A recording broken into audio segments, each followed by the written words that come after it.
선지자의 제자들의 아내 중에 한 여인이 엘리사에게 부르짖어 이르되 당신의 종 나의 남편이 이미 죽었는데 당신의 종이 여호와를 경외한 줄은 당신이 아시는 바니이다. 이제 빚 준 사람이 와서 나의 두 아이를 데려가 그의 종을 삼고자 하나이다 하니. 엘리사가 그에게 이르되 내가 너를 위하여 어떻게 하랴? 내 집에 무엇이 있든지 내게 말하라. 그가 이르되 계집종의 집에 기름 한 그릇 외에는 아무것도 없나이다 하니. 이르되 너는 밖에 나가서 모든 이웃에게 그릇을 빌리라. 빈 그릇을 빌리되 조금 빌리지 말고. 너는 내 두 아들과 함께 들어가서 문을 닫고 그 모든 그릇에 기름을 부어서 차는 대로 옮겨 놓으라 하니라. 여인이 물러가서 그의 두 아들과 함께 문을 닫은 후에 그들은 그릇을 그에게로 가져오고 그는 부었더니 그릇에 다 찬지라. 여인이 아들에게 이르되 또 그릇을 내게로 가져오라 하니 아들이 이르되 다른 그릇이 없나이다 하니 기름이 곧 그쳤더라. 같이요.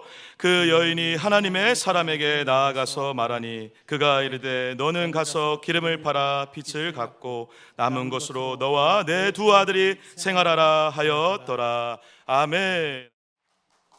할렐루야. 오늘도 하나님께서 우리에게 크신 은혜 주실 줄로 믿습니다. 인사 한번 다시 해볼까요? 하나님은 당신을 사랑하십니다. 옆에 있는 분들에게 하나님은 오늘 여러분을 축복하길 원하십니다. 네, 별로 축복 원하시는 것 같지가 않아요. 네. 하나님께서 여러분들을 사랑하시고 축복하시고 오늘도 이 저녁에 큰 은혜로 함께해 주실 줄로 믿습니다.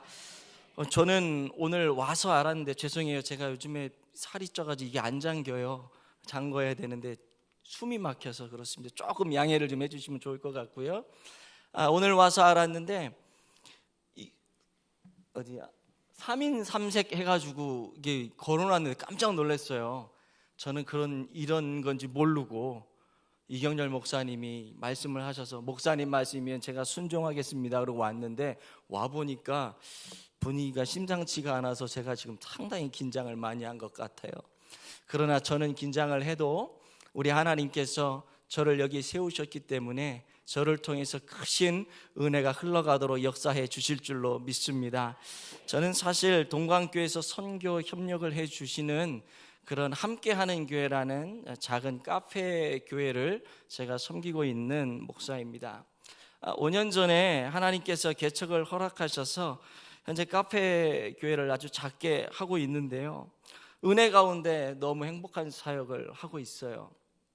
제가 개척을 하면서 이 카페를 하면서 하나님이 이 상황을 허락해 주실 때 처음에는 너무 힘들고 불평하고 원망도 있었고 내가 이러려고 지금까지 이렇게 공부를 많이 하고 이렇게 많은 시간을 써서 여러 교회를 다니면서 이렇게 많은 걸 배웠는데 내가 결국은 커피를 내리는 목사가 되었네요. 하나님, 이거 맞는 겁니까?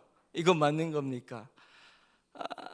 그런 이제 물음을 막 던지기 시작하면서 이제 힘든 적도 있었는데 조금 전에도 목사님과 저녁을 같이 하면서 제가 그랬어요.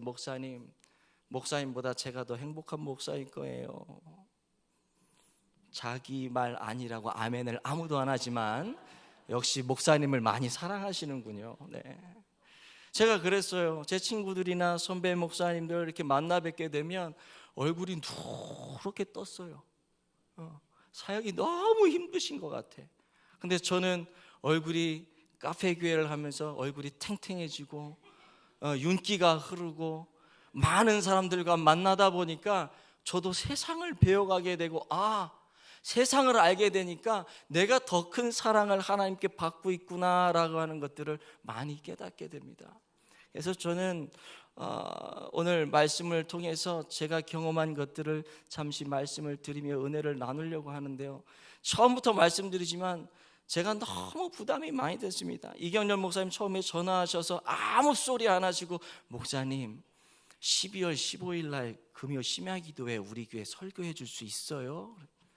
당연히 저는 협력하는 교회고 제가 존경하는 목사님이시고 그러다 보니까 목사님 부르시면 제가 무조건 가야죠. 시간을 내서라도 가야죠 했는데 허락을 하고 나니까 문제가 생겼어요.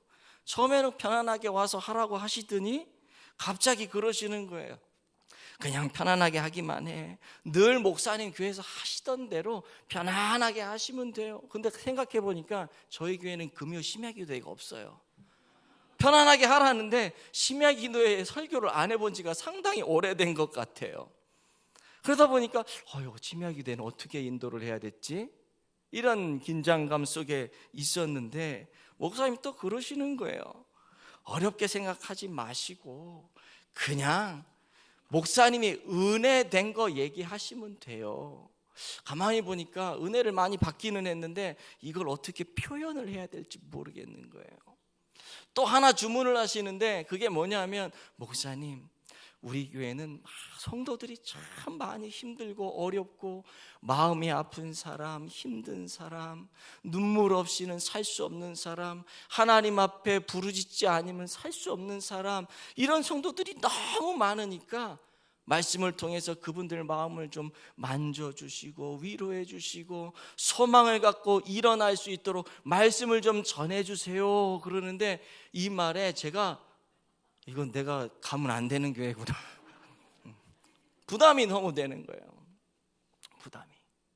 거기다가 뭐라 그러시냐면 은혜로운 간증도 해주시고 재밌게 설교도 하시고, 이게 내가 갈 자리가 아닌 거예요. 이게 하나님이 만져주시고 하나님이 감동을 주시고 하나님이 은혜를 주시고 아멘은 안 하지만 다 하나님이 하셔야 되는 일인데 다 그거를 저한테 하라 그러니 올 수가 없는 거죠. 그래도 오늘 왔으니까 하나님 크신 은혜 주실 줄로 믿습니다. 제가 목사님과 통화를 하면서 느낀 건 뭐냐면요, 동강교회 성도님들은 정말 복받은 성도들이다. 이제 자기 거니까 아멘을 하네. 동강교회 성도님들은 정말 큰 축복을 받은 성도들이구나. 왜? 담임 목사님이 성도들을 이야기하면서 우리 성도들은 이래요 저래요 구구절절절절 얘기하시면서 강사 목사님을 이렇게 괴롭히는 목사님 많지 않거든요. 저런 목사님이 목회하는 교회에서 신앙생활을 한다는 것이 여러분 큰 복인 줄로 믿습니다. 그래서 오늘도 그 목사님이 저를 불렀잖아요. 그 좋은 목사님이 저를 불렀기 때문에 하나님께서도 저에게 은혜를 흘려 보내시게 하실 줄로 믿습니다. 제가 요즘에 제 아이 공부를 가르치는데요, 고등학교 2학년 수학을 가르치고 영어를 가르치고 국어도 가르치고 돈이 없으니까 제가 몸으로 때워야겠더라고요. 그래서 옛날에 배웠던 걸 다 더듬어서 수능 그 무슨 강좌 이런 거 막 인터넷 온라인 들어가면서 우리 아이를 공부를 시키는데요, 제가 답답해서 제가 미치고 어떻게 될 것 같을 정도로 힘들어요. 오늘도 좀 하고 왔는데 제 생각만큼 따라오질 못해요. 제가 수학을 가르치면서 느낀 게 있어요. 이거를 이렇게 풀어라, 이 연산을 이렇게 하다 쭉 풀어 설명을 쫙 해준단 말이에요.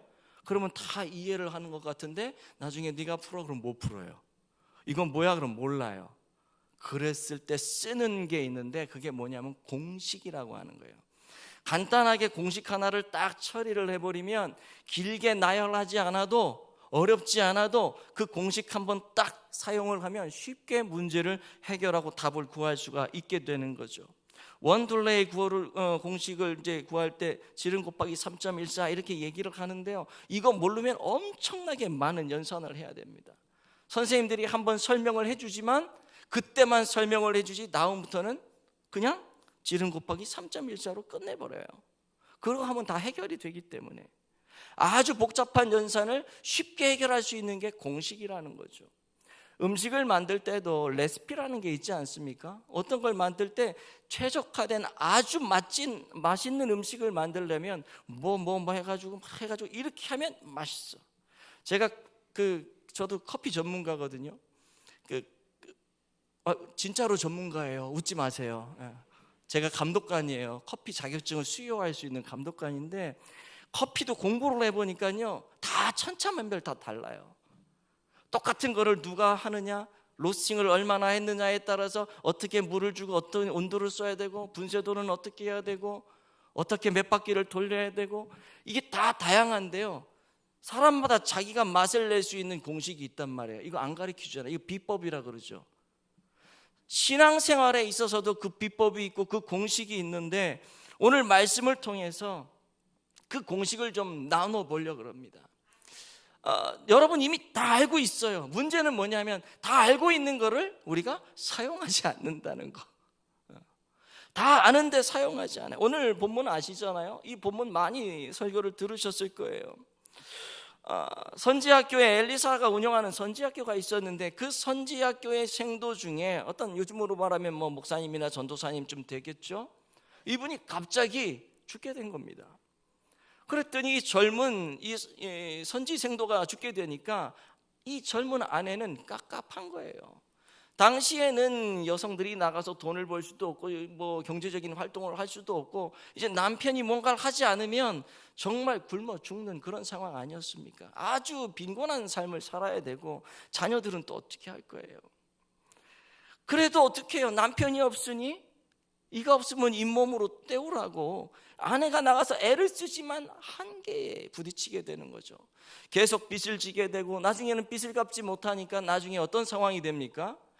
이 자녀들을 종으로 팔아가게끔 하는 그런 지경까지 이르게 된 거예요. 도저히 못 참고 선지생도의 그 학교, 선지학교 엘리사 교장 선생님을 찾아가게 되죠. 가서 여차저차 얘기를 합니다. 그리고 간곡히 눈물로 부르짖고 호소를 하죠.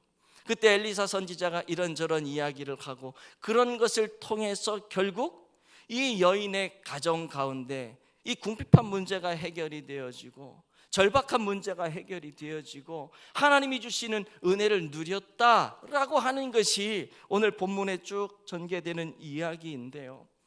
이 내용을 통해서 그러면 우리가 당면한 이 영적인 어려움 문제, 영적인 것뿐만 아니라 육적인 문제까지도 이걸 우리가 어떻게 해결해야 될 것인가?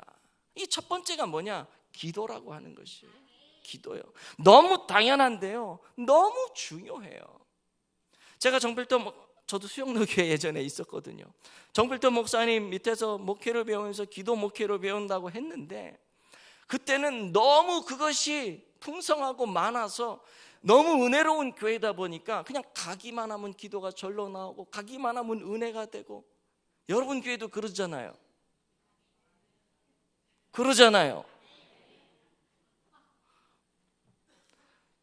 저도 그런 교회에서 생활을 했거든요.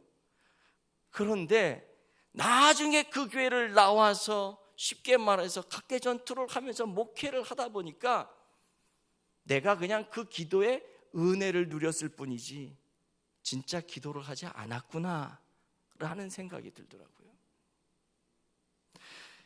전체적으로 다 기도를 하니까 분위기가 다 기도의 분위기니까 그 기도의 은혜를 내가 누렸던 것이지 내가 정말 열심히 기도를 하고 생명 걸고 기도를 해서 내가 그 은혜를 누린 게 아니었구나. 다른 분들이 많이 기도해주고 다른 성도들이 많이 기도해주고 나를 아는 분들이 많이 기도해주고 그래서 내가 그 은혜를 누렸던 거구나.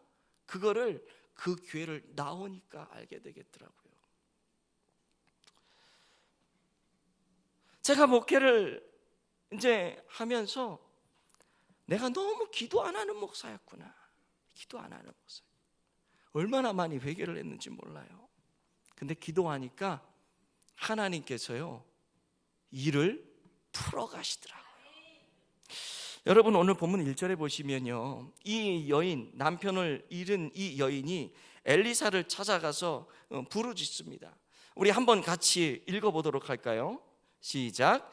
선지자의 제자들의 아내 중에 한 여인이 엘리사에게 부르짖어 이르되 당신의 종 나의 남편이 이미 죽었는데 당신의 종이 여호와를 경외한 줄은 당신이 아시는 바니이다.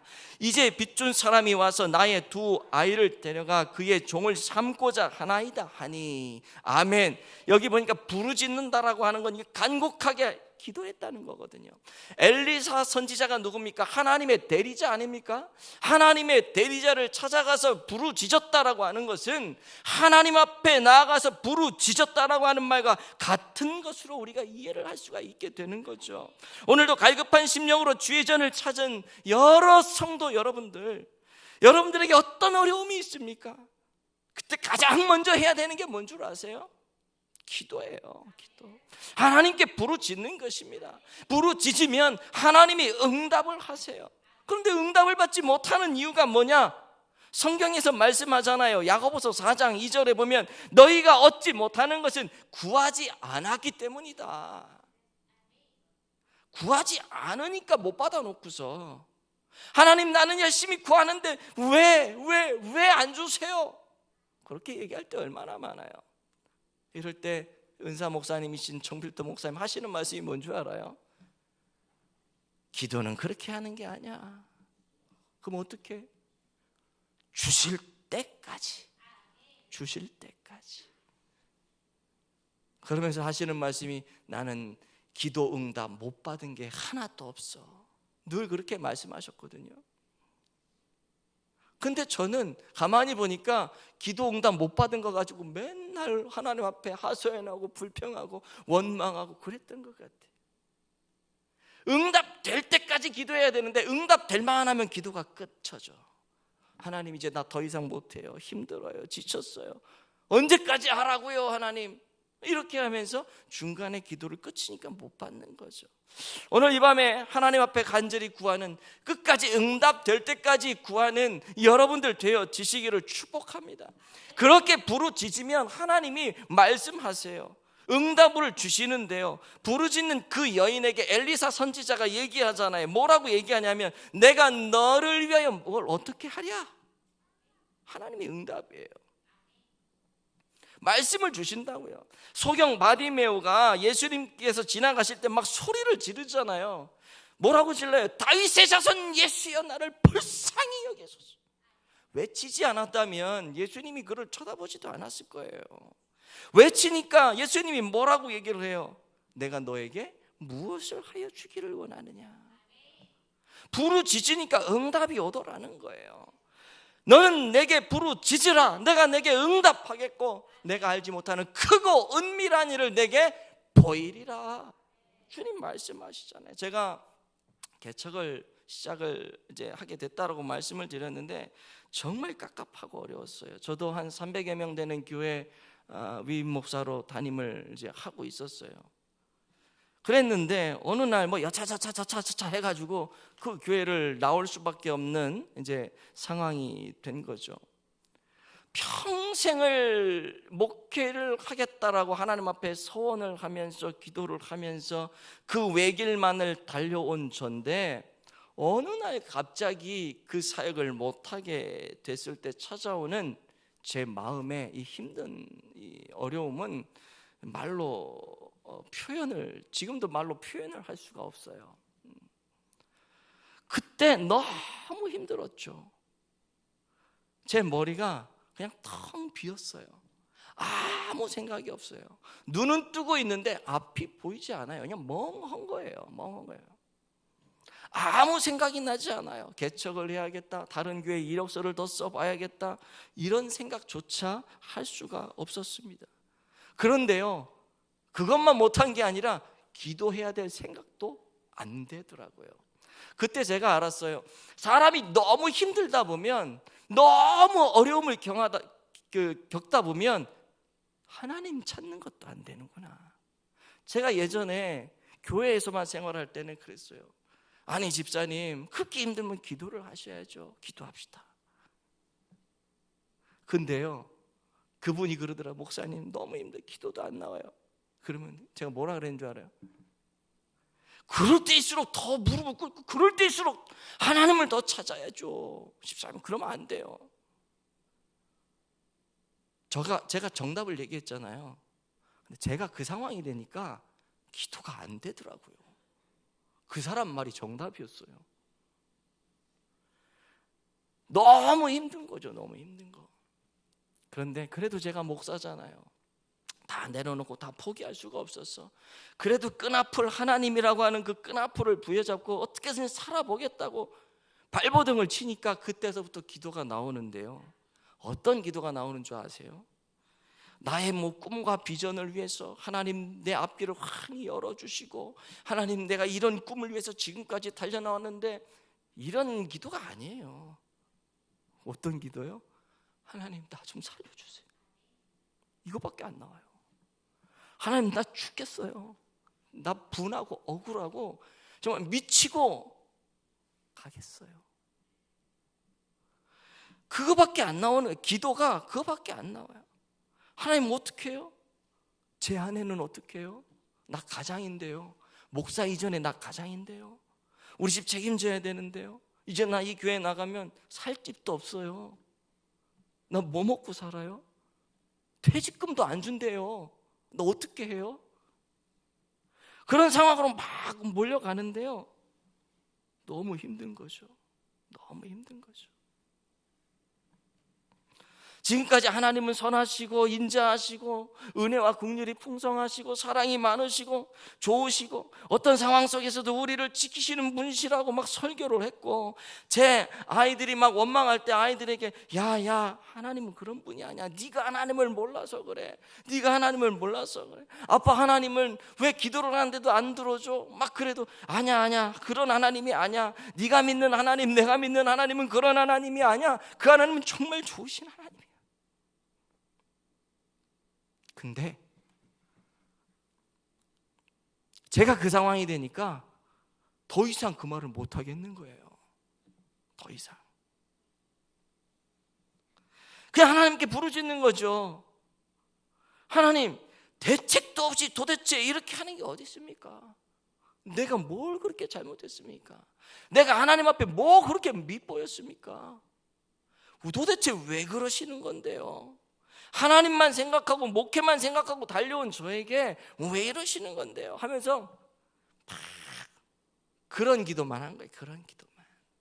그런 기도밖에 안 나와요. 근데 하나님이 응답을 주시는데요, 우리 하나님은 정말 알다가도 모를 뿐이고 정말 신기하고 이상한 방법으로 응답을 하시는 분인데, 어떻게 응답을 하시냐면, 제가 그런 교회에서 나왔다 그랬잖아요. 나오기 전에 저를 막 내보내려고 하는 어떤 성도님이 계셨는데, 그 성도님이 앞에 딱 들어와서 마이크를 딱 잡더니 성도들이 저보고 목사님 좀 나가주세요 곱게 얘기했겠어요?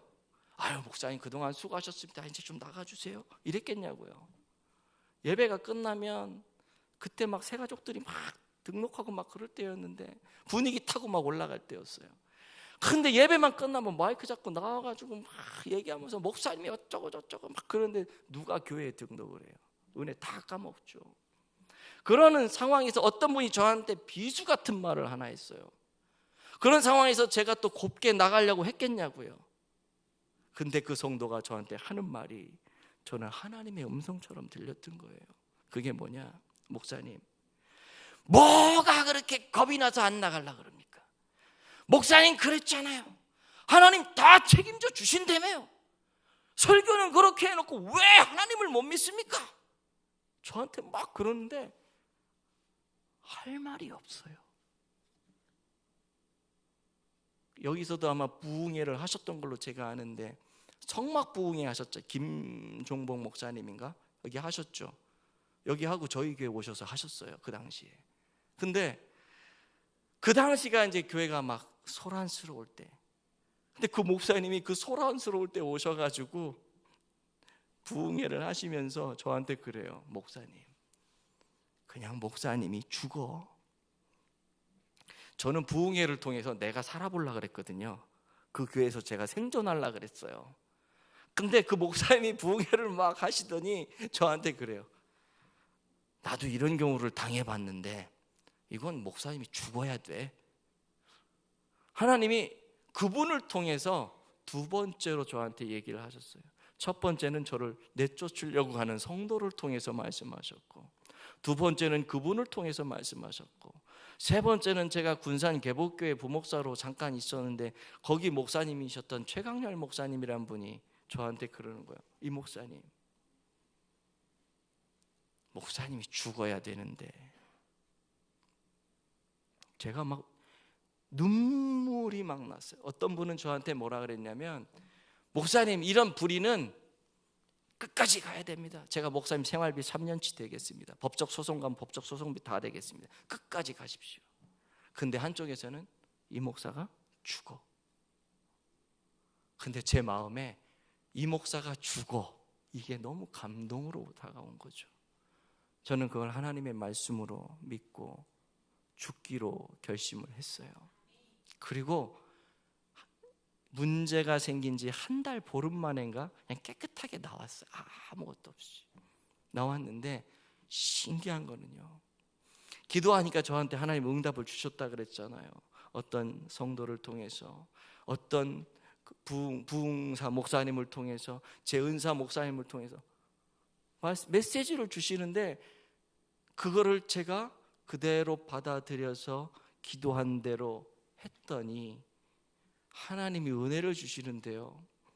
지금 제가 카페 교회를, 작게 개척 교회를 하나님이 허락하셨다 그랬잖아요. 돈 하나도 없는데 누가 보증금 댄다 그러고, 누가 월세 대준다 그러고, 돈 하나도 안 받고 이자도 없고 무이자로 그냥 목사님 갚을 능력이 될 때까지 그냥 쓰세요. 아까도 얘기했지만은 여러분들 일 아니라고 그렇게 아멘을 안 하면 정말 미워.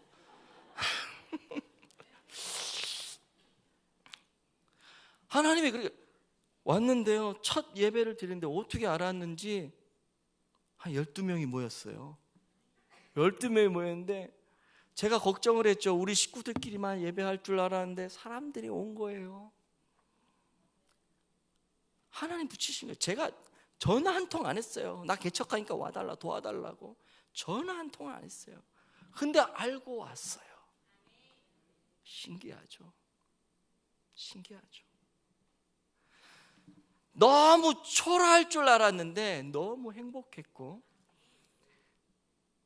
우리 아이들이 아빠 옛날에 있던 교회보다 지금 교회가 너무 좋아. 아빠랑 엄마랑 누나랑 동생이랑 함께 예배 드릴 수 있는 게 너무 좋고, 그 연세 많으신 어르신들, 저희 교회 평균 연령이 75세예요. 그러니까 그 어른들이 함께 와서 진짜 할머니 같고 할아버지 같고 사랑으로 품어주고, 아이들이 그 교회에서 상처를 받으면 어떡하나 생각을 제가 했거든요. 저는 목사니까 믿음으로 버틸 수 있지만 제 아이들은 어떡하나, 성장기에, 사춘기에 이 아이들이 하나님 배신하고 떠나버리면 어떡하나 했는데, 아이들이 개척을 한다는 믿음이 더 좋아졌어요.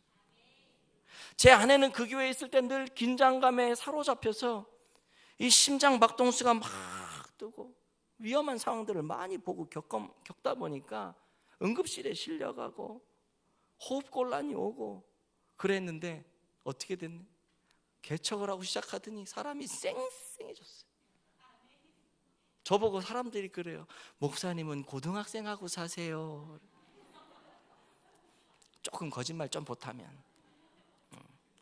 그만큼 좋아졌다고.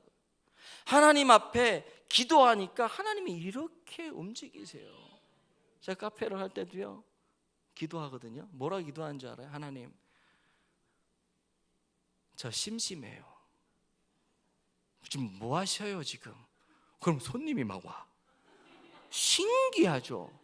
진짜 이거는 제가 뭐 농담 진짜 1%도 없어요. 하나님 지금 뭐 하시는 거예요? 사람을 좀 보내주세요. 하나님 뭐 하시는 거예요? 나 여기 카페를 하나님이 세우신 이유는 지역 사람들 만나서 전도하고 선교하고 하나님 선한 영향력 끼치라고 그랬는데, 하나님 시켜서 했더니, 그러면 하나님도 최소한 양심이 있으면 사람은 보내야 될 거 아니에요. 이러고 있다 보면 사람이 막 와요. 신기하죠. 이건 말로 설명을 할 수가 없어요.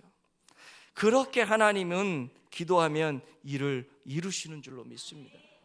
저희 교회가 거기 들어갈 때 뭐 평균 연령 75세인데 헌금을 하면 얼마나 하겠어요.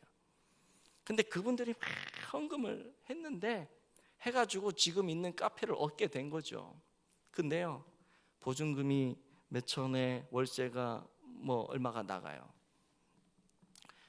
갑자기 제 마음에 이런 생각이 드는 거예요. 하나님, 사실은 그 보증금 그것도 다 빚을 얻어서 한 거거든요. 근데 제가 너무 감사한 게 빚을 얻을 수 있다는 것도 너무 감사한 거예요.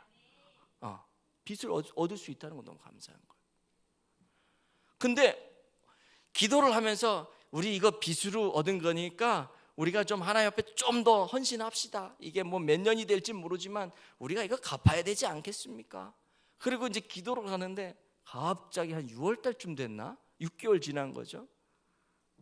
지금 79세 되신 집사님이신데 일산에서 오시면서 그분이 봉고차로 차량 운행을 하시는 분이 계세요, 우리 교회에. 근데 그 집사님이 갑자기 그러시는 거예요. 목사님, 제가 그거 헌금하겠습니다. 아니, 집사님이 무슨 돈이 있어서 갑자기 돈이 생겼습니다. 근데 부담이 되는 거예요. 이거를 헌금하겠다는데 헌금을 하라고 해야 되는지, 또 성도가 헌금하겠다는데 하지 말라고 말리기도 참 그렇고, 이게 목사로서 되게 애매한 상황을 제가 경험을 했거든요. 근데 이분이 막 눈물로 호소하는 거예요.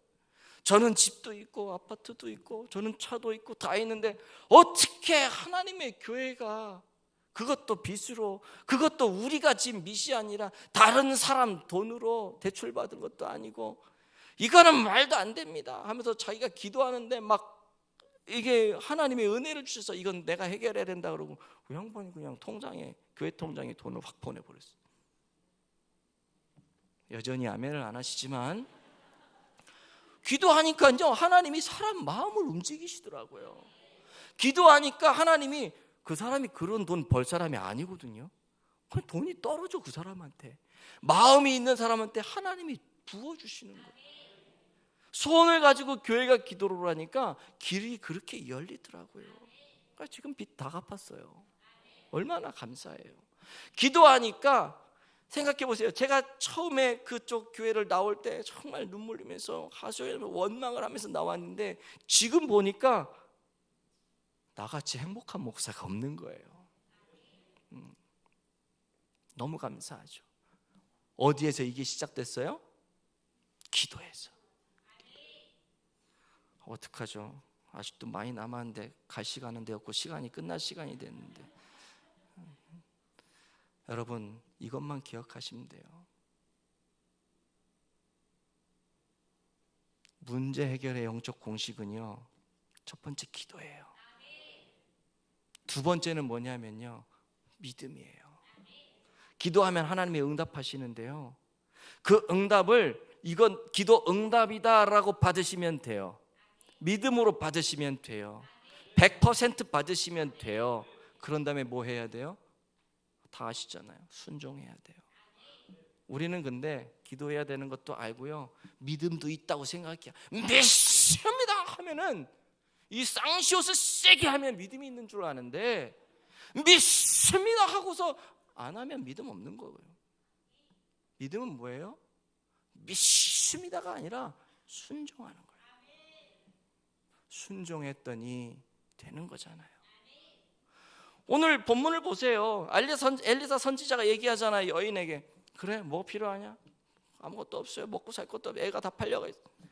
니네 집에 뭐가 있는데? 우리 가진 거 하나도 없어요. 뭐 기름 조금 한 병 있어요. 그랬더니 뭐예요? 그래?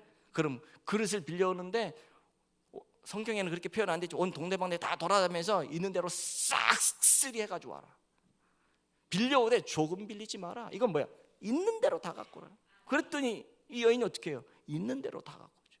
갖고 오면서 따지지 않았어요. 우리 집에는 기름도 여치꼬리만큼만 있는데 이 선지자가 쓸데없이 왜 그릇을 빌려오라 그래? 그 힘들게 막 사람들이 그릇도 안 빌려줄 텐데 막 이러면서 따지지 않았어요. 그냥 가져왔어요. 이게 뭐예요? 믿음이잖아요. 조금 빌리지 말라 그러니까 막 빌릴 수 있는 데까지 다 빌려요. 애들한테 얘기하죠. 얘 더 있냐? 아니야, 없어. 엄마 더 이상 없어. 그래, 다지 끝이지. 이제 없지. 왜 그랬겠어요? 하나님 채우실 걸 믿었기 때문에. 내가 가진 거는 쥐꼬리만한 기름밖에 없는데 하나님 말씀하시니까 내가 채울 거니까 믿은 거예요. 믿지 않았으면 못하는 거죠. 순종하니까 거기에 역사가 일어나더라. 나아만 장군 아시잖아요. 요단강 가서 7번 들어갔다 나오면 뭐 문둥병이 고쳐진다고. 요즘에 그런 얘기하면 누가 뭐라 콧방귀 낄 거 아니에요? 나아만도 그랬다고요. 우리나라에는, 아람 나라에는 어떤 강이 있고 어떤 강이 있고 이런 강이, 야, 요단강보다 훨씬 깨끗한 강, 청정 지역이 있는데 내가 이스라엘 땅까지 와서 저 시궁창 같은 요단강 물에 내가 들어가야 돼? 그러면 낫는다고 웃기는 소리 하고 있네. 하나님의 선지자라는 작자가 저렇게 거짓말하면 돼? 라고 막 노발대발 하지 않았겠냐고요. 그때 옆에 있는 참모들이 뭐라 그래요? 아이고 장군님, 그 여기까지 왔는데 그냥 한번, 제가 다시 얘기하지만 성경에는 이렇게 묘사는 안 돼 있어요. 예. 아이고 하나님, 아이고 장군님, 일단 믿져야 먼저인데 한번 들어가 보시죠. 여기까지 왔는데. 그래서 나만이 들어가잖아요. 한번 들어갔어. 알았어, 들어갈게. 들어갔다 왔는데 뭐 없어요. 야, 이거 뭐 좀 바뀌어야 되는데 이게 뭐야? 그랬는데 뭐라 그래요? 아, 7번 들어가라니까 한 번 더 들어가. 또 들어갔어. 전혀 변화가 없잖아. 야, 약을 쓰면 뭐 차도가 있어야 되는데 한 번도 두 번 들어가. 6번까지 들어가서 화가 났을까 안 났을까요? 6번 들어갔는데 아무런 반응이 없어. 아무런 반응이.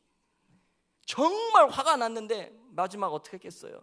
정말 믿져야 본전에 요번 7번째 들어가서 안 나면 너 죽어. 내가 이스라엘 박살을 낼 거야. 아람 나라의 이 군대 장군을 무시해도 유분수지, 나를 희롱해도 그래. 한 번 7번째 마지막이야. 들어가서 안 나면 들어갔는데 어떻게 됐어요?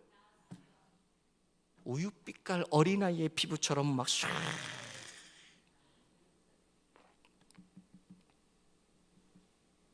순종의 역사라고 하는 거죠.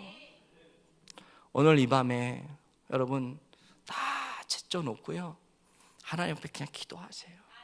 어떤 기도도 좋아요. 하나님 앞에 넋두리도 좋고, 하나님 앞에 여러분 비전을 얘기해도 좋고, 속상한 마음, 상한 심령 다 내려놓아도 좋고. 기도하다 보면 어느 순간 하나님이 마음에 감동이 되는 말씀을 하실 수도 있고, 성경을 보다가 내 눈에 들어오는 성경 구절이 있을 수도 있고, 혹시 집에 가다가 누구 툭 부딪혔는데 그 사람이 나에게 무슨 말을 할 수도 있고, 그게 다 하나님의 음성일 수 있어요.